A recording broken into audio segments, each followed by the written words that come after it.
बचपन से ही दिखने में सुंदर नहीं थी, लेकिन अमीर बाप की बेटी सृष्टि पर उसकी माँ जान छिड़कती। मेरी बेटी कितनी प्यारी है। भगवान सबको सृष्टि जैसी बेटी दे। सृष्टि धीरे धीरे बड़ी होती है। एक दिन सृष्टि की सहेली कहती है, तू दिखने में कितनी अजीब सी है, लेकिन मैं जानती हूँ हम सब में सबसे अच्छी शादी तो तेरी ही होगी। तेरे पापा अमीर जो है। और बता नहीं सकते यार, दहेज तो हर कोई देता है, ये क्या ज्यादा ले जाएगी अपने पति के लिए? अरे बड़े शहर में कोठी है इसके पापा की। अरे पापा की है ना, कौन सी इसकी है? इसकी होती तब तो कोई भी लड़का इससे शादी कर लेता। अरे पापा की मतलब पापा की है तो मेरी ही है ना? किसने कहा? अब तेरी तो तब होगी ना जब तेरा भाई ना हो। वैसे भी शादी के बाद सारी प्रॉपर्टी भाई के नाम होती है। सृष्टि समझ जाती है कि उसे किसी भी हालत में माँ बाप की सारी प्रॉपर्टी को अपने नाम करना है, लेकिन कैसे?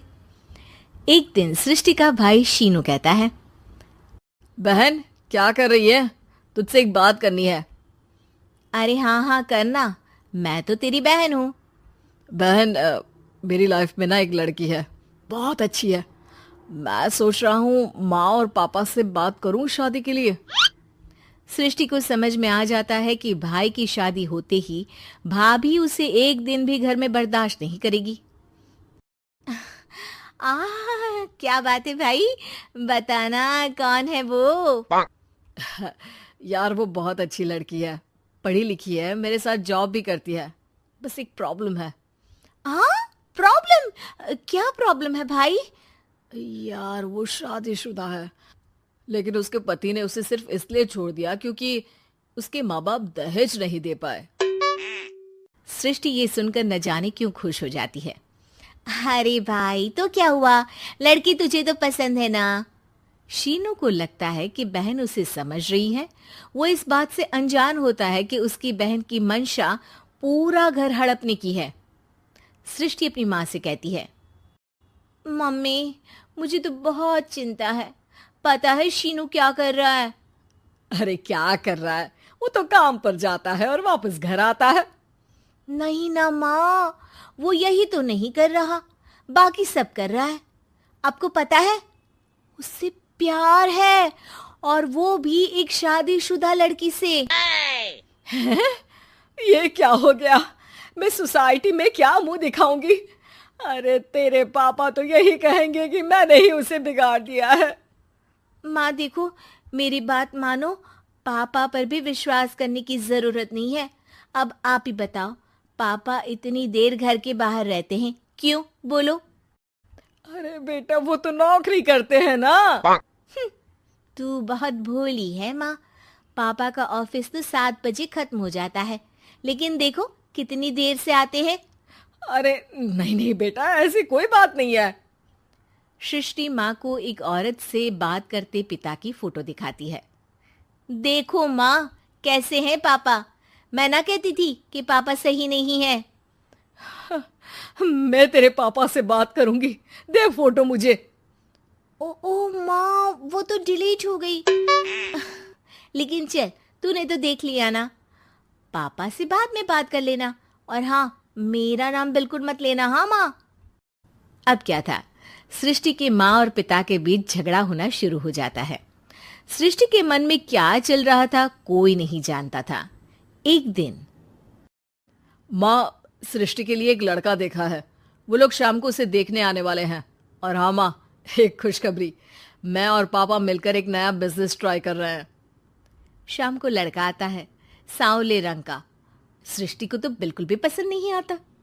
लड़की की माँ कहती है, लड़की का चेहरा तो कोई खास नहीं, लेकिन अगर मेरे बेटे को आप लोग सेटल कर दें तो मैं उसकी शादी आपकी बेटी से करवा दूं। सृष्टि को लड़का बिल्कुल पसंद नहीं था। उसे भाई पर गुस्सा आ जाता है। लड़के वालों के जाने के बाद कहती है, माँ देखा, शीनू मेरे लिए कैसा लड़का लेकर आया, न दिखाने लायक न सुनने लायक, सेटल भी नहीं, वो भी हम करे। अरे माँ, मैं जानती हूँ ये मेरी शादी किसी भी घर में क्यों करवाना चाहता है। अरे कैसी बात कर रही है बहन? तूने तो देखा ना, लड़के को मैंने ही मना कर दिया तुझसे शादी के लिए। जिसने लड़का बताया था उसने उसकी बहुत तारीफ की थी। बात आई गई हो जाती है, लेकिन सृष्टि का मन शांत नहीं होता। क्या करूं, कुछ समझ में नहीं आ रहा। मेरी शादी हो गई तो ये लोग पूरी प्रॉपर्टी शीनू के नाम कर देंगे, मेरे हाथ तो कुछ लगेगा ही नहीं। तभी सृष्टि को आइडिया आता है। वो किसी वकील को फोन करती है।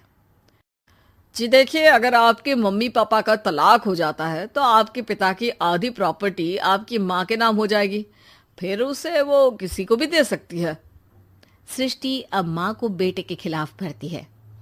माँ, शीनू पर नजर रखा करो, वो जिस लड़की के प्यार में है ना वो शादीशुदा है। यहाँ आएगी, सारा पैसा रुपया जमीन जायदाद सब हड़प लेगी। पापा का भी हाल तुमसे छुपा नहीं है। ऐसा ना हो कि मैं और आप एक दिन सड़क पर भीख मांगे। हे भगवान, मैं तो जीते जी मर जाऊंगी अगर ऐसा हो गया तो। ऐसा हो गया नहीं माँ, ऐसा ही होगा। अभी समय है, आगे का सोच लो। मैं तो कहती हूँ पापा से आधी प्रॉपर्टी लेकर अलग हो जाओ।